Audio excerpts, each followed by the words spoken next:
महाराष्ट्राच्या मातीचा हुंकार आणि रयतेच्या राजाचा धगधगता इतिहास, ज्याची आपण आतुरतेनं वाट पाहत होतो, तो ऐतिहासिक क्षण अखेर जवळ आलाय.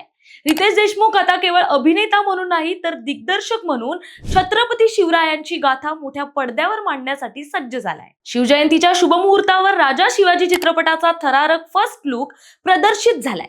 सोशल मीडियावर सध्या याचीच चर्चा सुरू आहे. जिओ स्टुडिओज आणि मुंबई फिल्म कंपनीची ही भव्य निर्मिती आहे. विशेष म्हणजे प्रख्यात सिनेमॅटोग्राफर संतोष शिवन यांच्या नजरेतून हा इतिहास साकारला जाणार आहे. अजय अतुल यांचे संगीत या चित्रपटाला लाभलंय. हा चित्रपट मराठी आणि हिंदी अशा दोन्ही भाषांमध्ये प्रदर्शित होणार आहे.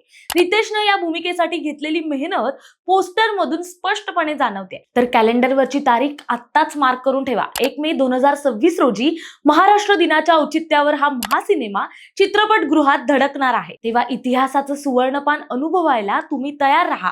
केवळ ऐतिहासिक चित्रपट बनवणं नव्हे, तर शिवरायांचे विचार नव्या पिढीपर्यंत पोहोचवण्याचे शिवधनुष्य रितेशने पेललंय. त्यामुळे हा चित्रपट केवळ मनोरंजन नसून महाराष्ट्राच्या अस्मितेचा हुंकार ठरेल. मराठी मातीचा राजा आता जागतिक पडद्यावरही गाजणार, यात शंका नाही. हर हर महादेव.